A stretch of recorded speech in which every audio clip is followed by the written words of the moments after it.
Всем привет! Вот не думал, не гадал, но мое предыдущее видео таки попало в теневой бан Ютуба. В результате его не увидело даже большинство моих подписчиков. Не знаю, в чем причина, то ли в неудобной тематике, то ли потому, что на превьюшку поставил флаг России. Короче, друзья, у меня к вам просьба. Если вы русский человек, то посмотрите мое видео, поставьте ему лайк вот прямо сейчас. И поделитесь им в соцсетях со своими друзьями. Давайте проверим, что мы реально можем сделать на этой не самой дружественной для русского контента платформе.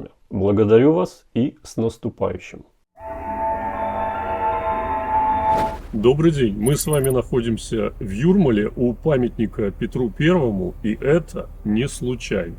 Давно не виделись. Давненько. Ну что ж, приветствую вас в очередной раз случайных и не случайных зрителей моего канала. О чем поговорим сегодня? Да вот, довелось мне уже во второй раз посетить славный город Санкт-Петербург. Не одному, а со спутницей, которая пожелала остаться инкогнито, поэтому о ее существовании упоминаю лишь для связности повествования. В чем заключалась цель моей поездки? На соответствующий вопрос представителя пограничной службы при прохождении границы я лаконично ответил – туризм. Да, представляете, ни родственников у меня там нет, ни каких бы то ни было шкурных интересов. Просто захотелось там собственными глазами кое-что увидеть. Вообще, нам, жителям Прибалтики, крайне повезло с местом жительства, я считаю. Если не брать в расчет серое небо из пугающих мемов про Восточную Европу, которая нависает над нами большую часть года, то можно констатировать, что природа здесь радует глаз, а соседство со странами Скандинавии и Россией создает своеобразный культурный контекст, в котором, например, мне гораздо интереснее существовать, чем в том, что обеспечивало мне жизнь в Бристоле. Это такой город на юге Англии, замечательный по-своему город, в котором я прожил 6 лет. Но сегодня мы точно не о нем.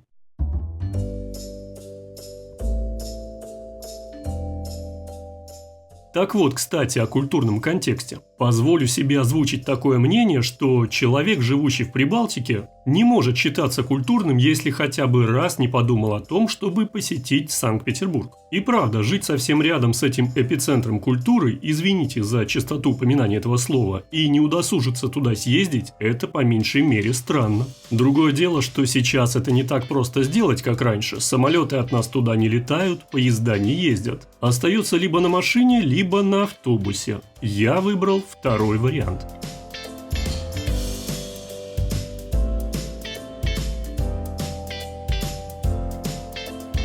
Что ж, интересные события начались уже в момент пересечения российской границы. Дело в том, что я не в первый раз пересекаю границу с Россией, но вот, пожалуй, впервые со мной беседовали так называемые компетентные органы. Расскажу, как это было. Меня и еще 5 людей с нашего рейса во время проверки документов попросили заполнить небольшую дополнительную анкетку на одном листе. Вам наверняка интересно, были ли там каверзные вопросы.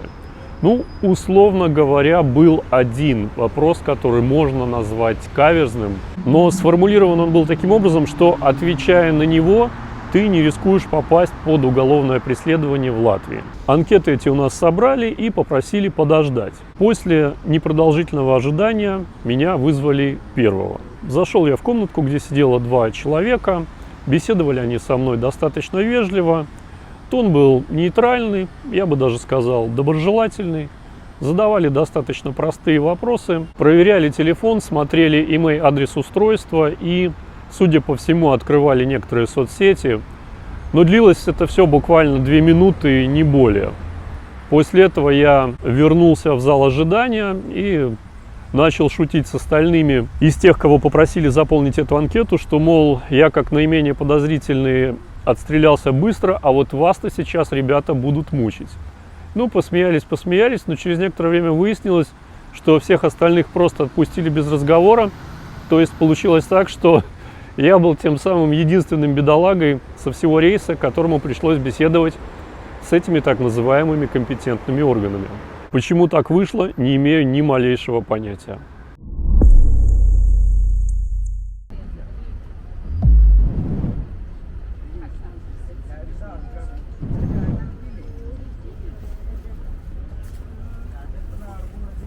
Uzmanību! Rīgas starptautiskās autostas apmeklētājiem atrasties un pārvietot.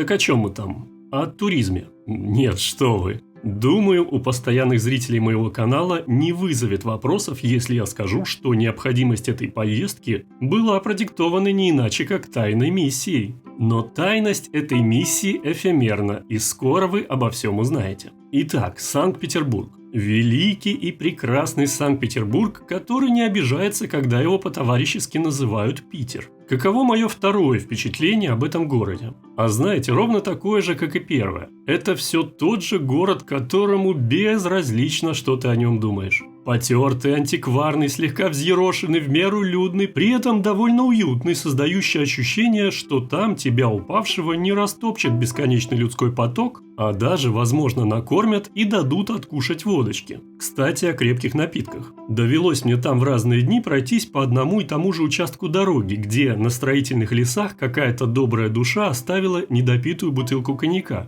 в которой оставалось еще граммов 50-100 этого напитка. Мне сразу показалось странным, что никто из местной бродяжей братьев не воспользовался таким щедрым подарком. Однако я был удивлен еще больше, когда и на следующий день обнаружил все ту же бутылку на том же месте с тем же количеством спиртного. Согласитесь, знаковый момент. И ведь правда, насколько мне удалось понять, питерские бездомные – это прямо-таки особая субкультура. Они с достоинством несут свое бремя благородного нищенства, стильно выглядят и общаются с народом исключительно с позиции непризнанной гениальности. Подайте что-нибудь на пропитание бывшему депутату Государственной Думы. Гениально. Кон гениально. У вас талант к нищенству заложен с детства. Правда? Ну, конечно. Возможно, потому что их мало. Но вы, регулярно смотрящие мой канал, уже знаете, что бездомных и нищих много в Европейском Союзе и особенно в Великобритании. А в России и Белоруссии, да, относительно мало. Я посчитал, можете не перепроверять эту информацию. А как так получилось? Неужели в России уровень жизни выше, чем на Западе? Это сложный вопрос, где он выше, потому что еще поди разбери, что это такое уровень жизни и по какой методике следует рассчитывать данный показатель. А еще он может значительно варьироваться от региона к региону и так далее. Поэтому, если вам интересно мое субъективное мнение, основанное главным образом на наблюдениях и интуитивном подходе, то я скажу так. Уровень жизни в России примерно сравним с таковым на условном Западе. Что это значит? Это значит, что, возможно, он ниже, возможно, выше, но в целом эти уровни сопоставимы. И мы не можем однозначно принять ту или иную сторону в этом вопросе. А ведь еще лет 25-30 назад могли.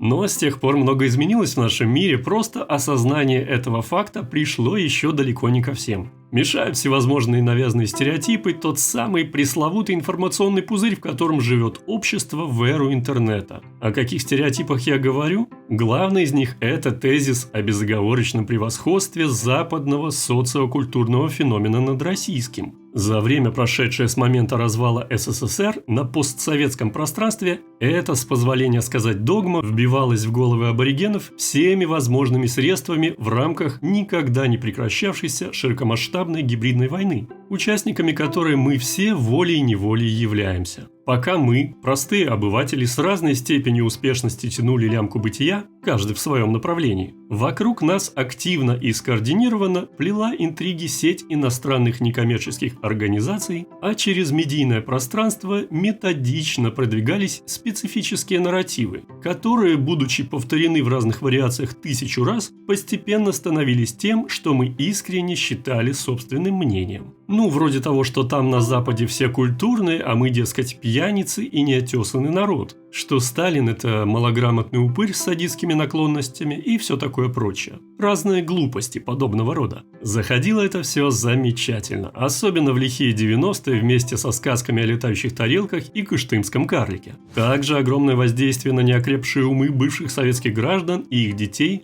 шло через культурные каналы, популярную музыку и кино. Полагаю, все это вам известно. А теперь представьте себе какую-нибудь из бывших республик СССР, например, Латвию. Беру ее для примера только потому, что знаю ситуацию изнутри. В целом же можно подставить мой анализ почти любую другую бывшую советскую республику, за редким исключением, и выводы будут примерно те же. Так вот, представьте себе Латвию, где политэкономические процессы постсоветского периода достаточно быстро привели к тому, что были утрачены крупные высокотехнологичные производства, значительная часть населения покинула страну, естественная смертность неприлично превысила рождаемость и так далее. Продолжать не буду. И вот смотрит простой латыш на ту же Францию, например, где есть своя атомная энергетика, кино и машиностроение, и думает, какие же они, крутые. Причем, как говорится, искренне и по делу. Это я еще даже не США взял в качестве примера успешной западной страны. Там ведь все еще круче. И айфоны свои, и Google с Фейсбуком.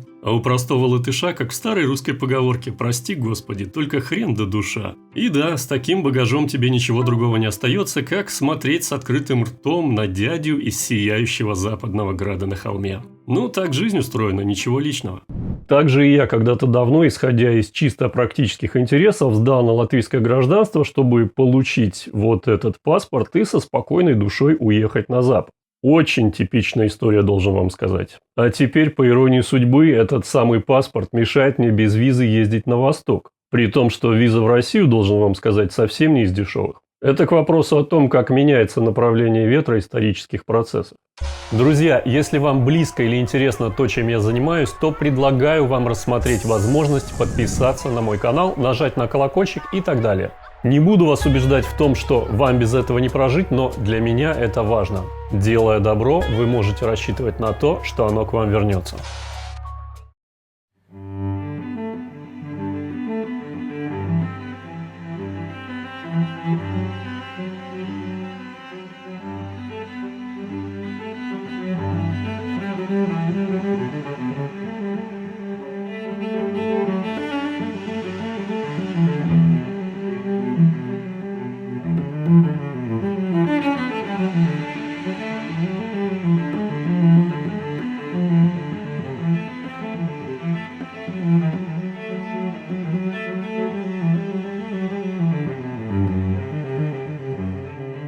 Но мы ведь говорили об информационном пузыре, об идее величия Запада. Так вот, именно этот пузырь, насаждающий шаблоны восприятия действительности, не позволяет многим обывателям стран лимитрофов оглянуться вокруг и понять, что их западный град на холме, медленно уходящий в туман, уже далеко не единственный на нашей планете. Есть такой и на востоке Азии, и поближе тоже есть. Совсем близко. Но чтобы это понять, нужно проникнуть за пределы своего информационного пузыря, снять лапшу с ушей и протереть очки от пыли. А это дело непростое, да и, как правило, нерешаемое усилием воли отдельного индивида. Тут уж как карты лягут, куда кого занесет поток сложных процессов, протекающих на уровне общества, государств и бывшего когда-то глобального мира. И никто в этом не виноват, просто так устроен человек. Если видеоролики вдруг начнут вещать о том, что не вяжется с его картиной мира, какая бы она там ни была, то он его просто выключит.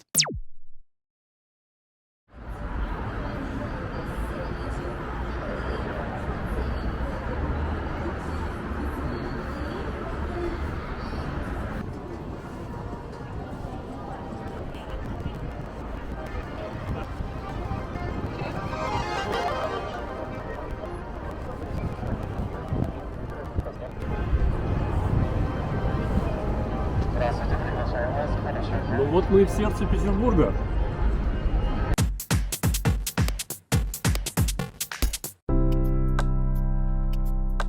Что ж, братья, вводная часть закончена, и самое время мне рассказать вам, зачем же я все-таки поехал в Санкт-Петербург. Нет, это не Государственный русский музей, в котором я не смог побывать ни во время моего первого посещения северной столицы, ни сейчас. Ни новая обзорная площадка Лахта-центра, с которой все обстояло ровно таким же образом. Туда пока еще не пускают посетителей. В само здание, тем не менее, пускают, а еще там можно погулять по набережной, откуда открывается тоже неплохой вид на то самое, ради чего я 12 часов трясся в неудобном автобусе и отвечал на вопросы товарища майора на границе. Думаю, многие уже догадались, что это. Ладно, не буду томить.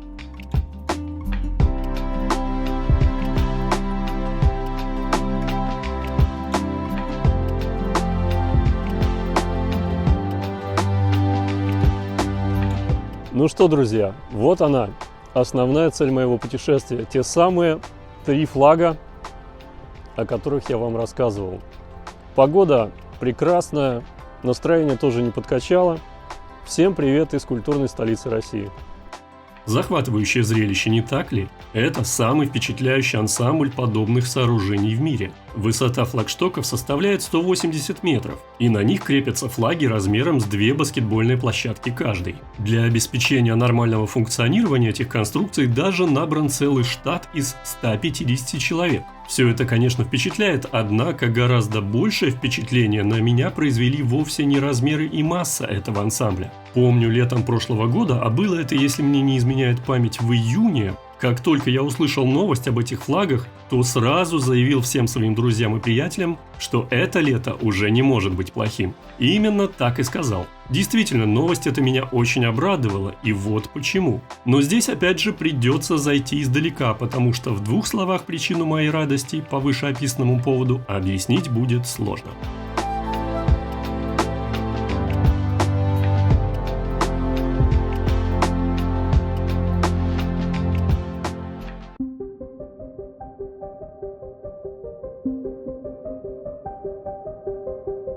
Начать хочу, как это ни странно, с детства, которое у меня пришлось как раз на закат Советского Союза. Я был смышленым мальчиком и, живя в Латвийской ССР, хоть и совершенно не осознавал суть сложных процессов, происходивших в то время в нашем обществе, все же вполне адекватно мог воспринять атмосферу и умонастроение в нем царившие, наблюдая проявления духа времени в разных формах и обстоятельствах. От детского непонимания сарказма, когда молодые воспитательницы в садике шутили над дедушкой Лениным, называя его почему-то вождем краснокожих, до странного ощущения, когда тебя посвящают в пионеры, а ты, да и остальные уже смотрят на это действо не иначе, как на нелепый ритуал, лишенный всякого смысла. Совершенно четко помню, с какими надеждами наше общество вступало в новую реальность начала 90-х, не понимая, что радостно запрыгивает в последний вагон поезда, плавно катящегося под откос. Откуда такие пессимистичные метафоры? Но мы ведь как думали, если в капиталистических странах такой высокий уровень жизни, то, наверное, нужно принять эту экономическую модель на вооружение, и у нас рано или поздно все будет так же. Однако уже в самом начале предыдущего предложения кроется подвох. Говоря об уровне жизни в капиталистических странах, не стоит забывать, что значительное количество капиталистических стран – это страны достаточно бедные, если не сказать нищие. А то, что является витриной капитализма, это не что иное, как бывшие или настоящие колониальные державы. Их не так много, и относительно высокий уровень жизни их населения является прямым следствием бедственного положения стран так называемого третьего мира. Но много ли позднесоветских обывателей утруждало себя подобными нехитрыми размышлениями? Да и когда это было делать? Нужно было бороться за свое место под солнцем в этом малопонятном новом мире, в который нас любезно пригласило так называемое цивилизованное мировое сообщество. Пригласило на этот, с позволения сказать, веселый пир к богатому столу, но не как дорогого гостя, а в качестве сытного блюда. Да, именно так. Почти вся территория бывшего СССР стала де-факто территорией кормления сообщества западных колониальных держав или неоколониальных, если вам так удобнее. Впрочем, суть от этого не меняется. СССР стал колонией. В самом прямом смысле этого слова. Где-то это было более заметно, где-то менее. Это если говорить о различных подходах колонизаторов к управлению новыми территориями с учетом особенностей менталитета аборигенов бывших советских республик. Впрочем, я не собираюсь сейчас рассуждать о степени субъектности тех или иных постсоветских лимитрофов, что-то вам рассказывать за прибалтийские реалии, как местная, прости господи, политическая элита безропотно легла под американцев и тому подобные офигительные истории. Разговор этот, как бы вам сказать, не имеет смысла. Давайте сфокусируемся на том, что имеет смысл в контексте нашего сегодняшнего разговора – на России.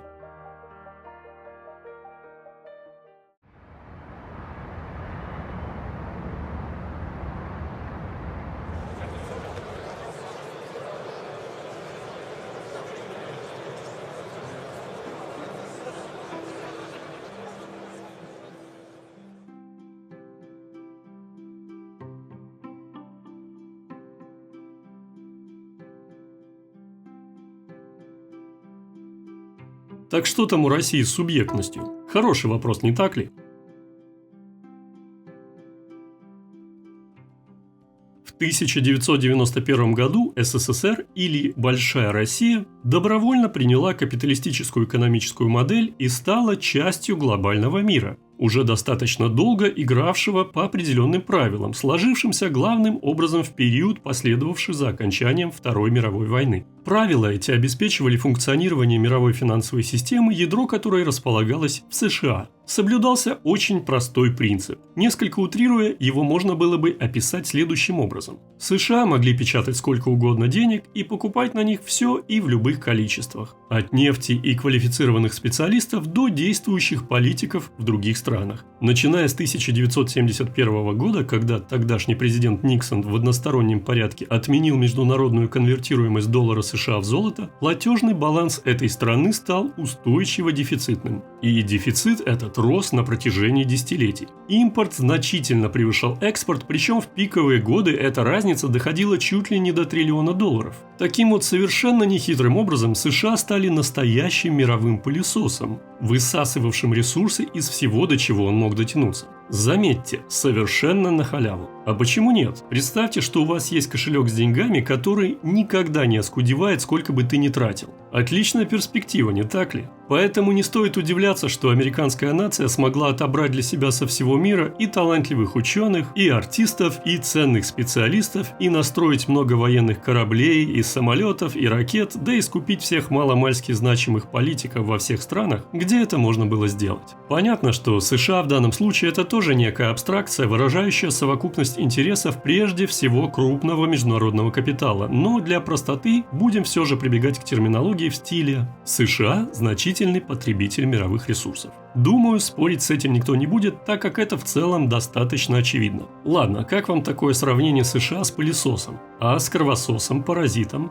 Пахнет советскими пропагандистскими штампами? Звучит банально, а то и уничижительно в отношении того, кто такой штамп произносит. Что-то в стиле «Обама обо***л подъезды в российских домах». Ну, это на уровне эмоций, но на уровне здравой логики такие сравнения вполне уместны. Расклад-то очень простой. Имеется факт присвоения чужих ресурсов. Причем действие это носит насильственный характер, так как многих, мягко говоря, такое положение вещей не устраивает. Но сделать с этим ничего нельзя, поскольку у пылесоса есть дубинка, которой он запросто может щелкнуть по носу любого условно несогласного, кто захочет выключить его из розетки, а может и голову оторвать, если будет не в настроении.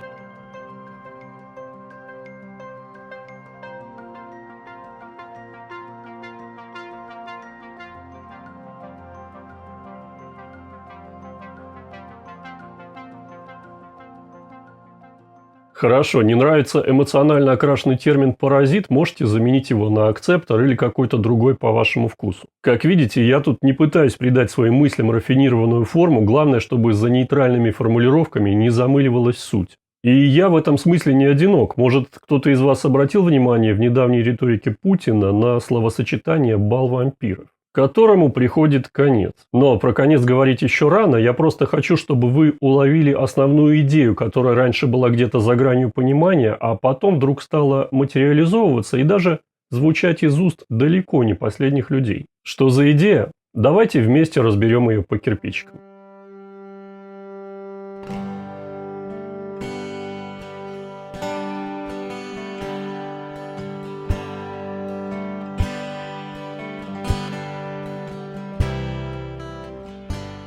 Итак, сложившаяся после Второй мировой войны система политического устройства мира, как известно, строилась вокруг противоборства двух совершенно различных систем, так называемой западной и советской. Вообще, насыщенный событиями 20 век я для себя называю веком сияния США и СССР, двух поистине великих государств. А все потому, что как-то я от нечего делать решил выписать для себя ключевые даты из истории человечества. Потом начал структурировать эти данные по эпохам, странам, регионам, сферам человеческой деятельности, привязывать к историческим личностям, объектам и так далее. В общем, получилась весьма любопытная база данных с возможностями аналитики и визуализации информации. Такой подход открывает массу возможностей и позволяет видеть намного больше закономерностей, да и всю картину в целом, чем если ты смотришь на обыкновенную таблицу. Но мы сейчас не об этом. Так вот, с падением СССР, как известно, мир стал однополярным. Мировой пылесос уже не имел никаких серьезных сдерживающих факторов и к тому же получил новые ресурсы, объявив всю территорию новоприбывших в светлый мир капитализма государств де-факто своим новым колониальным владением. Конечно, наивным аборигенам ничего об этом не сказали, напротив, напели совершенно иных сказок. Хороших и весьма правдоподобных сказок, написанных грамотным и убедительным языком. С этим у мирового гегемона никогда проблем не было. Территория смыслов им была освоена в качестве поля боя не хуже, чем мировой океан, по которому по-хозяйски расхаживали американские авианосные группы.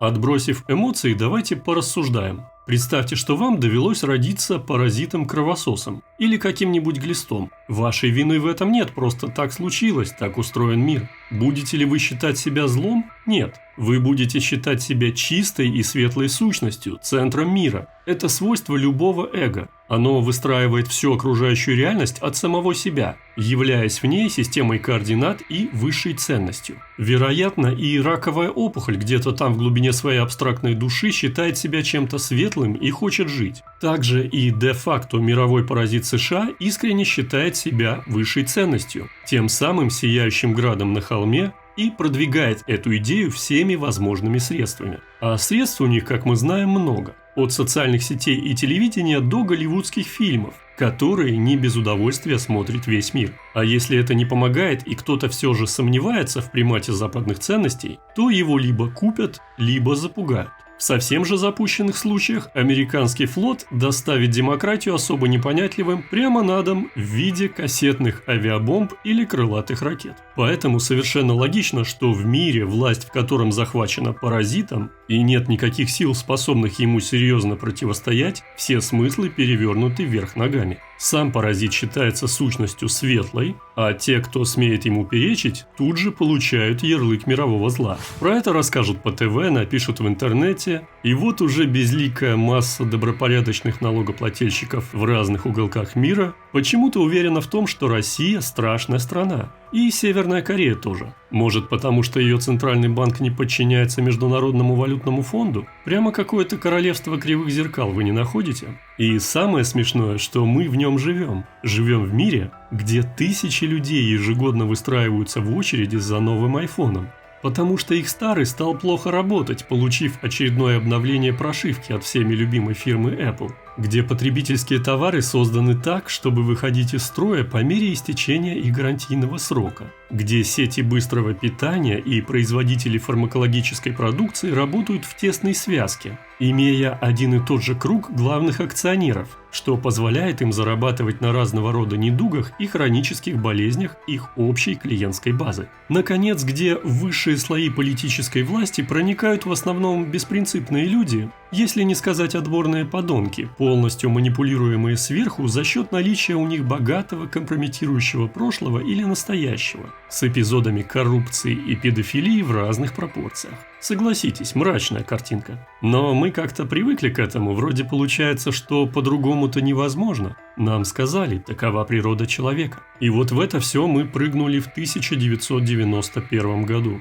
Прыгнули с радостным визгом. Довольно скоро начали понимать, что что-то не так, но зубную пасту обратно в тюбик, как говорится, не засунешь. Пройдя безумие 90-х, примерно к середине нулевых России удалось несколько переломить непростую социально-экономическую ситуацию внутри страны. И примерно с 2005 года кривая уровня качества жизни россиян плавно пошла вверх. Такой вывод я делаю на основании собственного анализа данных из открытой базы Всемирного банка. И уже в 2007 году, а если быть точным, то 10 февраля 2007 года, случилось кое-что важное, о чем вы наверняка слышали хотя бы краем уха. На Мюнхенской конференции по безопасности Владимиром Путиным была произнесена речь, впоследствии получившая название Мюнхенской. В ней впервые на столь высоком уровне лидер государства выразил несогласие с существующим мировым порядком, где одна страна, США, доминирует и диктует свои условия другим государствам. Собственно, с этого момента можно отсчитывать начало пути в новый мир, сколь бы долгим этот путь ни был. Важность этого события сложно переоценить. Оно заложило основу для последующей дискуссии на тему многополярного мироустройства, актуальность которой со временем, насколько мы можем видеть, только растет. И это вовсе не случайно, что в качестве инициатора такой важной дискуссии выступила именно Россия, потому что только у России есть одновременно и стремление, и возможность продвигать подобные идеи на мировом уровне. Кто-то, вероятно, спросит, а почему не Китай? Он же вроде бы первая экономика мира на сегодняшний день. Ну да, если за основу сравнения взять ВВП по паритету покупательной способности, то так и есть. Но, во-первых, даже силу экономик двух разных государств по этому параметру сравнивать просто некорректно. А уж в целом судить о возможностях тех или иных человеческих сообществ продвигать значимые идеи на мировой арене и вовсе глупо. Я, безусловно, отдаю должное успехам китайских товарищей в сфере производства и торговли. Но при этом совершенно искренне считаю, что Китай по природе своей не создан для таких задач, как вести мир в светлое будущее. От слова совсем. В китайской культуре добродетелью считается терпение, и известное выражение «если долго сидеть на берегу реки, то можно увидеть, как мимо проплывает труп твоего врага» пришло к нам именно из древней китайской философии. Чего они там дождутся, сидя у реки, сказать сложно, но вот русская пословица «под лежачий камень вода не течет» говорит в этом смысле сама за себя. Я, разумеется, не собираюсь никому навязывать свою точку зрения, но для меня, например, совершенно очевидно, что единственным государством цивилизации, способным взять на себя миссию лидера нового свободного мира, является Россия. Та самая Россия, которая стала колонией коллективного Запада в не очень, но все же уже далеком 1991 году.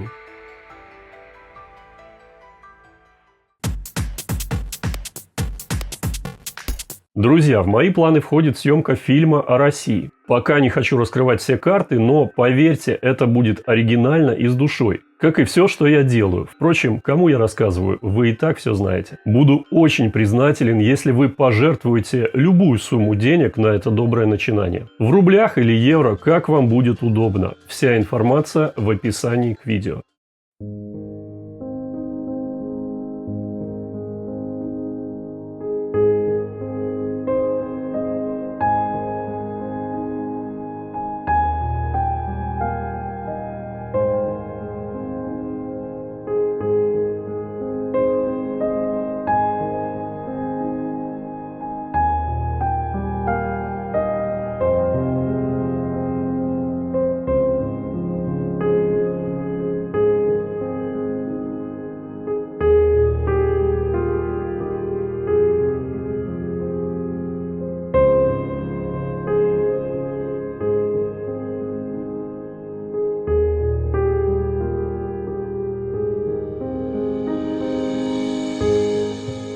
Хорошо, а что же сейчас? Той самой мюнхенской речи скоро уж 20 лет стукнет. Срок достаточный для шуток на тему, что все российские коты родились при Путине. Но достаточен ли он, чтобы рассуждать о степени субъектности России на мировой арене? Избавилась ли она от западной колониальной зависимости? Вопрос сложный, как и тот, что мы задавали в начале, про то, где выше уровень жизни, на Западе или у нас. Однако, как и в случае с уровнем жизни, сам факт того, что вопрос вызывает трудности, указывает как минимум на какую-то позитивную тенденцию. Тем не менее, в оценке текущей ситуации я все-таки буду осторожен, потому что государство – это не велосипед, который можно развернуть на 180 градусов за одну секунду. Ведь еще совсем недавно, по историческим меркам, мы, русские, с открытым ртом смотрели на Запад и презрительно называли свою родину совком. А еще сформировали совершенно прозападную правящую прослойку с богатыми вкраплениями проплаченных агентов влияния. А еще испытываем дешевый экстаз от слова «панкейки» вместо оладьи. Это я о меню в одной петербургской кофейне, где мне пришлось позавтракать во время моего недавнего путешествия. Так что, извините, в том, что с нами происходит, винить исключительно продажных политиков было бы не совсем честно.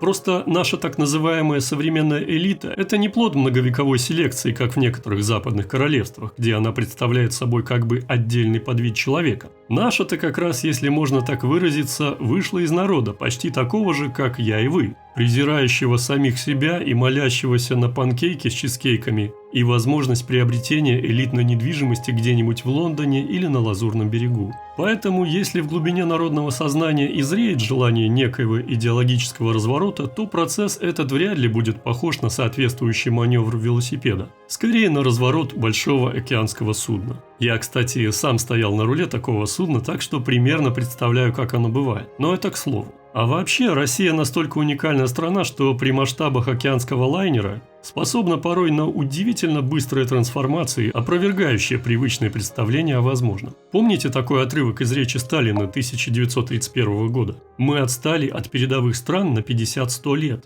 Мы должны пробежать это расстояние в 10 лет. И ведь пробежали. Так что не стоит фантазировать о том, в каком мире будут жить наши потомки. Думаю, много нового и интересного ждет еще нас самих.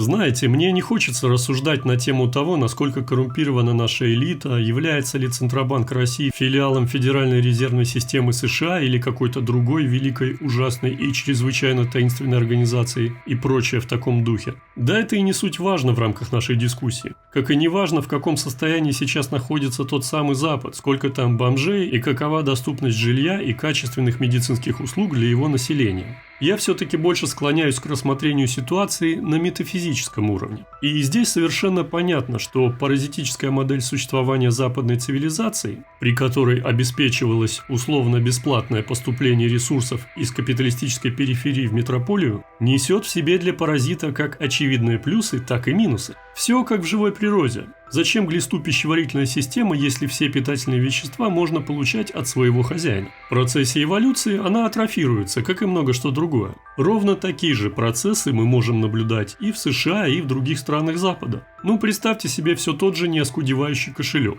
К гадалке не ходи, его владелец довольно скоро перестанет ходить пешком, пересев на шикарный автомобиль. Затем станет много и вкусно кушать, а в какой-то момент поймет, что из теплой постели или ванной можно и не вылазить. Благо, слуги все поднесут и уберут. Во что превратится тело и сознание подобного индивида, примерно можно себе представить. А вот представить себе, что он будет делать, если вдруг лишится своего волшебного кошелька, уже сложнее.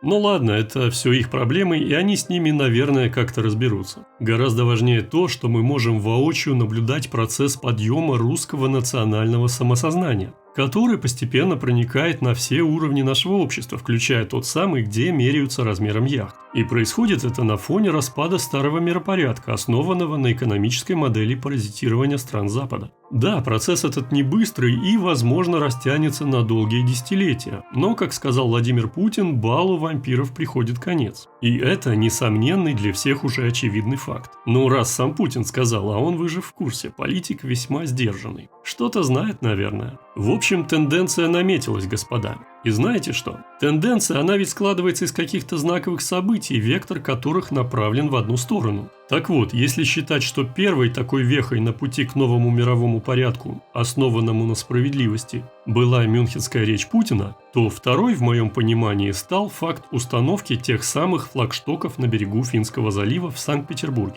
Да-да, именно он. Установка этих флагов – это очень важный символический жест, смысл которого состоит в том, что Россия принимает себя через принятие отвергнутого когда-то ключевого с точки зрения духовной составляющей периода своей истории, а тем самым возвращается к борьбе за мировое лидерство, используя открывающееся окно исторических возможностей. Среди троицы флагов имеется современный флаг России, так называемый имперский флаг и флаг СССР. Тут, наверное, следует уточнить, что этот самый имперский флаг, с моей точки зрения, там поставлен скорее для красивого числа 3, потому как имперским флагом всегда был и остается нынешний государственный флаг России. Но это уже детали для особо дотошных, а вот главное во всем этом языке символов, как я уже сказал, красный флаг, который поместили на почетное центральное место ансамбля между двух имперских флагов. Наличие именно этого флага свидетельствует о серьезной эволюции народного самосознания, прошедшего большой путь с момента крушения Советского Союза по день сегодняшний. До недавнего времени представить себе подобное было просто невозможно. А сейчас это реальность. И эту реальность мне хотелось увидеть собственными глазами.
Вот этот так называемый золотой миллиард на протяжении веков, 500 лет, они практически паразитировали на других народах.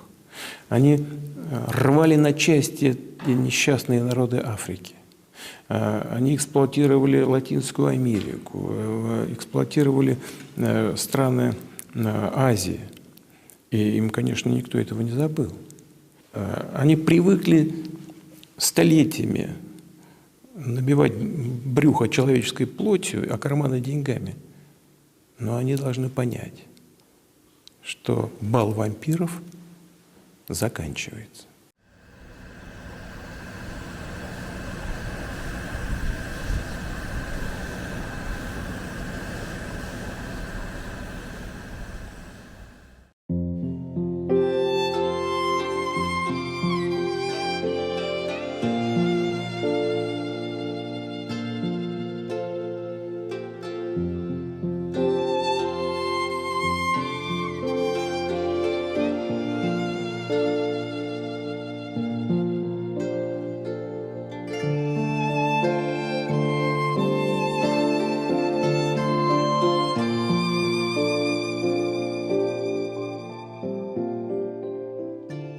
В заключение хотелось бы сказать следующее. Когда мне было 20 лет, я впервые побывал в Англии. Пробыл там около полугода.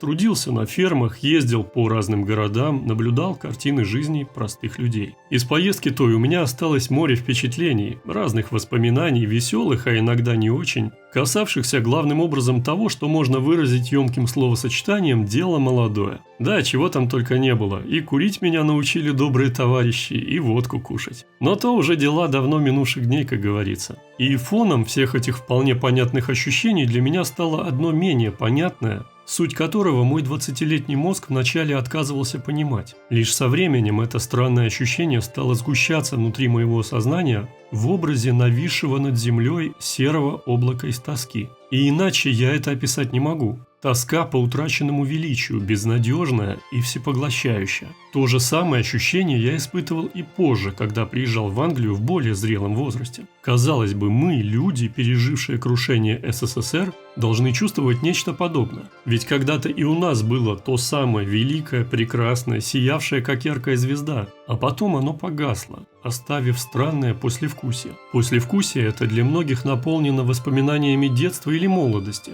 прочитанными когда-то книгами, старыми советскими фильмами, песнями, тем, что мы называем ностальгией. Но знаете, эта смесь ощущений не то что не похожа, а разнится как день и ночь с тем, что мне удалось прочувствовать там, на той стороне. И причина здесь очень простая. Она кроется в том главном, чем отличались Британская и Советская империи. Британская империя была основана на насилии и обмане, на том, о чем сейчас не принято говорить или что принято стыдливо умалчивать. В общем, на том, что здравомыслящие люди хотели бы оставить в прошлом. Напротив, Советская империя в основе своей несла идею построения царства Бога на земле, идею будущего. Отсюда и совершенно разные ощущения, в казалось бы, схожей ситуации. У нас, детей СССР, нет повода для грусти, ведь наш союзник – время. Оно расставит все на свои места. И направление его течения невозможно изменить ни директивой Международного валютного фонда, ни указом президента США, ни коллективной молитвой скорбящих по былому величию колониальных империй западной цивилизации. Да, время течет от прошлого к будущему и никак иначе, порождая движение ветра истории. Этот ветер может создавать отдельные завихрения, сбивая с толку нас, простых смертных, создавая иллюзии, играя судьбами людей и целых народов. Нам ли этого не знать? Но с каждым новым днем направление его движения приобретает все более ясные черты, указывая дорогу тем, кто не пытается цепляться за ценности старого мира. Ценности, которые померкнут в тумане прошлого вместе с их носителями, расчистив путь для носителей идей будущего, построенного на правде и справедливости, на принципах, лежащих в основе культурного кода русской цивилизации. Нас, русских людей, ожидают захватывающие приключения на этом пути.